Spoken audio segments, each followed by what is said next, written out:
बच्चों, कैसे हैं आप सभी? मैं आशा करती हूँ सभी लोग स्वस्थ और प्रसन्न होंगे। आज हम हमारा पाठ विद्वान कौन को पढ़ेंगे और समझेंगे। आइए शुरू करते हैं इस पाठ को। ये है पाठ 8, विद्वान कौन। एक नगर में चार मित्र रहते थे, यानी चार दोस्त एक शहर में रहते थे। उनमें से तीन तो कई विद्याएं सीख चुके थे। तीनों को बहुत सारी विद्याएं आती थी। तीनों को अपनी सीखी हुई विद्याओं पर बड़ा घमंड था, अभिमान यानी घमंड था। चौथे मित्र को कोई विद्या तो नहीं आती थी, लेकिन वह कोई काम के बिना वो किसी काम को बिना सोचे समझे नहीं करता था। एक बार चारों मित्र धन कमाने यानी पैसे कमाने के लिए किसी दूसरे नगर में चलते हैं। जब वे एक घने जंगल में जा रहे थे तो उन्हें एक मृत यानी मरे हुए शेर का अंग इधर उधर बिखरे हुए दिखाई पड़ा।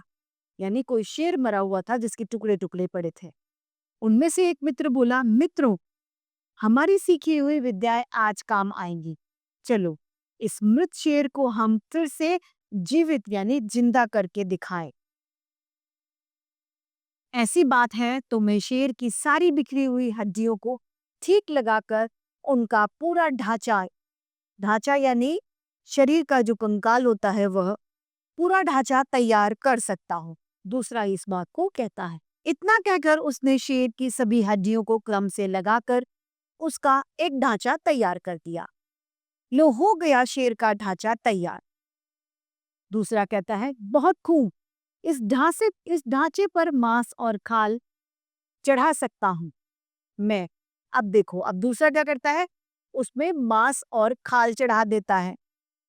दूसरे मित्र ने भी हड्डियों पर मांस और खाल चढ़ाकर अपना कार्य पूरा कर दिया। तुम दोनों ने तो अपना काम हुनर यानी अपना जो कौशल है वो दिखा दिया, लेकिन सबसे महत्वपूर्ण विद्या मेरी है। इस शेर में प्राण यानी जीवन डाल सकता हूं। नहीं नहीं मित्र, भूलकर भी ऐसा मत करना। यदि यह शेर जीवित हो जाएगा तो हम सबको मारकर खा जाएगा। अगला कहता है, चौथा, कि अगर ये जिंदा हो जाएगा तो हम सबको मार खाएगा, तुम ऐसा मत करना। घमंड में चूर तीनों मित्रों ने चौथे मित्र की बात नहीं सुनी और ध्यान नहीं दिया।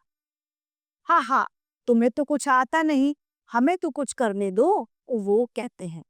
मित्रों, यदि तुम्हें अपनी विद्या दिखानी है तो एक पल रुको, पहले मुझे पेड़ पर चढ़ जाने दो। वो कहता है, पहले मुझे पेड़ पर चढ़ने दो, फिर तुम अपनी विद्या को दिखाते रहना।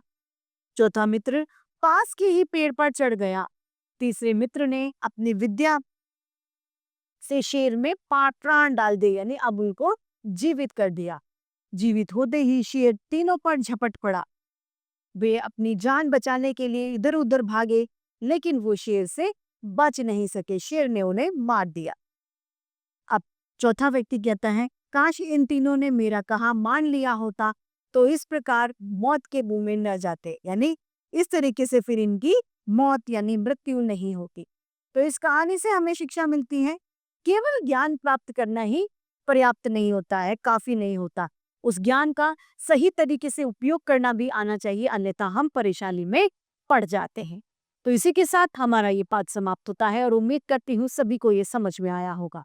आज के लिए इतना ही, फिर मिलते हैं। धन्यवाद।